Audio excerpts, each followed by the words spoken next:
A massive memorial for Charlie Kirk, the voices, the tributes, and the promise his movement will carry on. None of us will ever forget Charlie Kirk, and neither now will history. Plus a diplomatic earthquake, Britain, Canada, Australia, and more now recognizing Palestine as a state. Now Israel responds. And President Trump promises a historic autism announcement, a warning on Tylenol, plus a new drug that could treat it. The stories that matter, clear and credible, from across the country to around the world. These are your unbiased updates from Straight Arrow News. Hello, everyone. I'm Kaylee Carey, in today for Craig Negrelli. We begin with a memorial for slain conservative activists and Turning Point USA founder Charlie Kirk, drawing tens of thousands of supporters, including President Trump and Vice President J.D. Vance.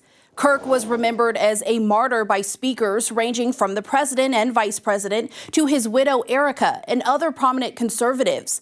They praised his faith and his mission to move American politics further to the right. You know, I can't help but think that they tried to silence my friend Charlie Kirk. They tried to silence our dear friend Charlie Kirk. And tonight, we speak with Charlie and for Charlie louder than ever. He transformed the face of conservatism in our own time, and in doing so, he changed the course of American history. Trump called Kirk an American hero, crediting him with helping deliver the 2024 election and saying his killing was an attack on the nation itself.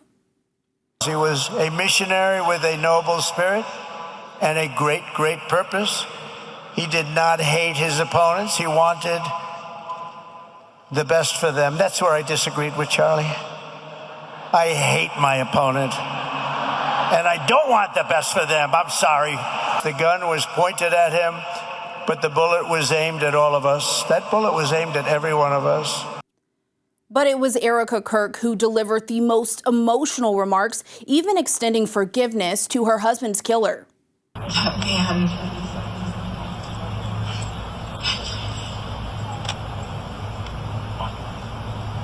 I forgive him.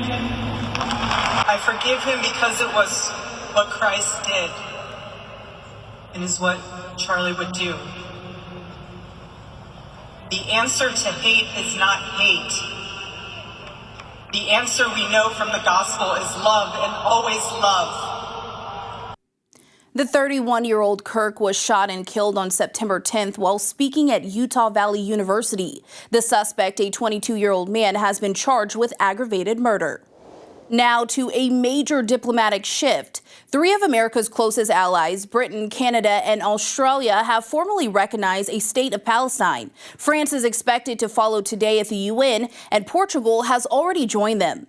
The announcements come amid growing outrage over Israel's war in Gaza, where health officials say more than 65,000 Palestinians have been killed since 2023.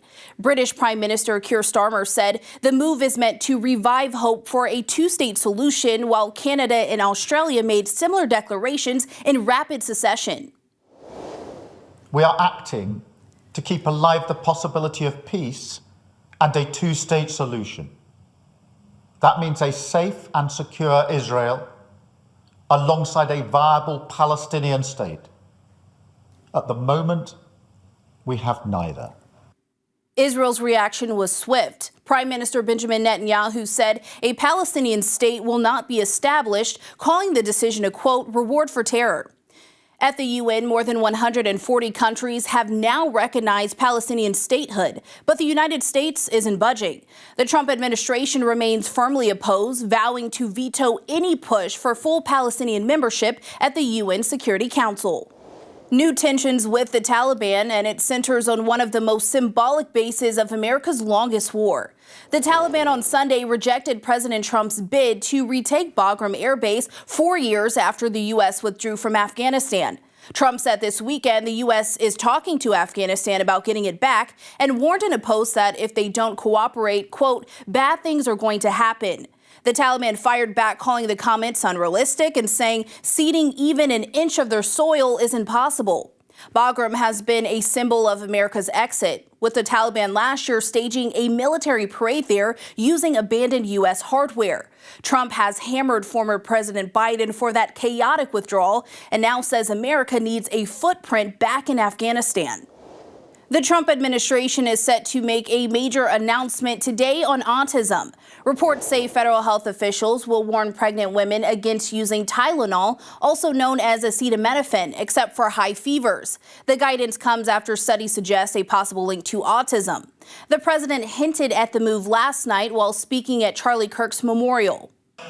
It was Charlie who helped unite MAGA and you know what MAHA is? That's right, make America healthy again. And tomorrow we're going to have one of the biggest announcements, really medically, I think, in the history of our country. We're going to be doing it with Bobby and Oz and all of the professionals. I think you're going to find it to be amazing. I think we found an answer to autism. How about that? Autism. Politico reports Trump will also spotlight leucovorin, a drug usually prescribed for cancer and anemia, as a potential new treatment for autism. New questions this morning about how the Justice Department handled a secret sting operation involving President Trump's border czar. MSNBC was first to report that Tom Homan was recorded back in 2024 accepting a bag with $50,000 in cash from undercover FBI agents posing as businessmen. The agents claim he agreed to help them land government contracts if Trump won the election. The case began under the Biden administration, but was shut down soon after Trump took office. The New York Times reports that FBI Director Kash Patel and Todd Blanche, the Deputy Attorney General, said in a statement they found no credible evidence of wrongdoing and that Homan never held contract authority. But critics say it raises serious questions about whether the Justice Department is being used to protect Trump's inner circle. And finally this morning, astronomers have discovered a new quasi-moon orbiting Earth that may have gone unnoticed for decades. A quasi-moon is a space rock that appears to orbit a planet but really orbits the sun. This one, dubbed 2025 in 7, moves in step with Earth, taking a year to complete its loop around the sun. At about 50 feet across, PN7 may be the smallest quasi-moon ever found. Its origin is still a mystery, unlike some nearby asteroids that come from the belt between Mars and Jupiter or from debris knocked off our own moon. And this won't be around forever. Scientists say PN7 will likely drift away in the next 60 years. Before we head out, here's what we're tracking today. At 12:30, NASA introduces its newest astronauts and engineers, chosen from more than 8,000 applicants and set to help chart the next missions to the moon. At 1, the gunman accused of opening fire at a New Hampshire country club Saturday night faces a judge. At 4, Trump will make remarks on autism. He'll head to the UN in New York later today ahead of his speech tomorrow. And tonight, Mecklenburg County Republicans hold a candlelight vigil at the light rail station where Irina Zarutska was fatally stabbed last month. Start your day smarter. Sign up for our newsletter, delivered right to your inbox each morning. Go to san.com/newsletters. And those are your unbiased updates for this Monday. Craig will be back tomorrow. For all of us here at Straight Arrow News, I'm Kaylee Carey. Have a great day.